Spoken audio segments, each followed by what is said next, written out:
आता आपण पाहूया चित्रालेख आणि यामधला घटक आहे चित्ररूप माहितीचे आकलन. तर सर्वप्रथम आपण चित्रालेख कशाला म्हणायचं ते पाहूया.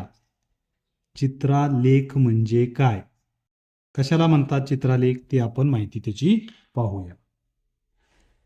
चित्रालेख म्हणजे काय, तर व्यवहारामध्ये एखाद्या बाबी संबंधी संख्यांच्या रूपात माहिती गोळा करून ती चित्राच्या रूपामध्ये दाखवली जाते, याला काय म्हणायचं, चित्रालेख असं म्हटलं जातं.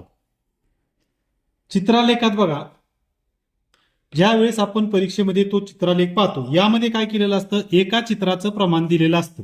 अशा वेळेस काय करायचं, प्रमाण आपल्याला दिलं जातं एक चित्र एक षटक.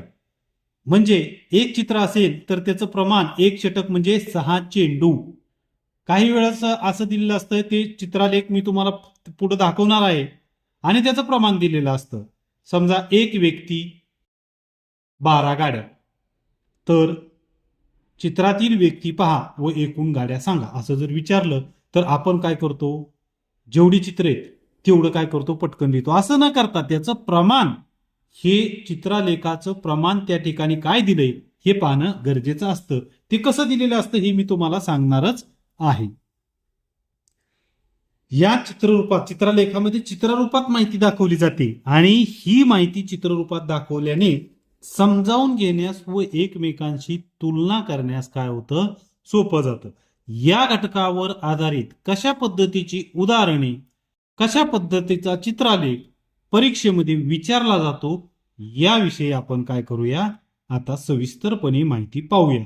चित्रालेख कसा असतो हे पण मी तुम्हाला या ठिकाणी काय करतो, आता काढून दाखवतो. या पद्धतीने बघा, चित्रालेख आपल्याला दिलेला असतो. आता याच्यावर काय आहे, खालील चित्ररूप माहितीच्या आधारे प्रश्नांची उत्तरे द्या. ही चित्ररूप माहिती आपण काय करून घ्यायची असते, आधी समजून घ्यायची असते. या ठिकाणी बघा, गोलंदाज, षटके, दिलेल्या धावा आणि घेतलेले बळी अशा पद्धतीने दिलेलं आहे. प्रमाण यामध्ये कुठं दिलेलं आहे का पाहायचं, दिलेलं आहे प्रमाण एक चित्र बरोबर एक षटक. एक चित्र बरोबर काय दिलेलं आहे, प्रमाण एक षटक. आणि एक षटक म्हणजे काय आहे, 6 चेंडू. मग ही षटके, ही एक चित्र म्हणजेच काय आहे, एक षटक आहे, म्हणजे 6 चेंडू आहेत, हे आपण समजून घ्यायचं. आता याच्यावर आधारित प्रश्न पाहूया. प्रतीकने एकूण किती चेंडू टाकले. गोलंदाज प्रतीक आहे, चेंडू या ठिकाणी दिलेलं आहे का कुठं, नाही. मग आपण त्यांनी चेंडू किती टाकले हे बघायचे. तर त्यांनी एकूण किती षटके टाकली आहेत, 2 षटके टाकले. मग 2 चित्र आहेत, मग एक चित्र म्हणजे एक षटक, 2 चित्र म्हणजे 2 षटक, आणि एक षटक म्हणजे किती चेंडू आहेत, तर 6 चेंडू आहेत. तर ह्यांनी 2 षटकं काय केली, प्रतीकनं टाकलेली आहेत. म्हणून आता जेवढी षटकं तेवढं गुणुले काय करावं लागेल आपल्याला, 6 करावी लागतील. किती टाकली त्यांनी षटकं, 2. मग 2 गुणुले 6 बरोबर किती येणार, 12. 12 चेंडू त्याने काय केलेले असणार, टाकलेले असणार. आता अशाच पद्धतीचा आपण दुसरा प्रश्न पाहूया. दुसरा प्रश्न असा आहे, एकूण किती गोलंदाज आहेत. तर बघा या ठिकाणी गोलंदाज कोण आहेत, सागर, अमर आणि प्रतीक. म्हणजे हे एकूण किती गोलंदाज आहेत, तर एकूण 3 गोलंदाज आहेत. त्यानंतरचा प्रश्न आहे बघा, सर्वात कमी खेळाडू कोणी बाद केले.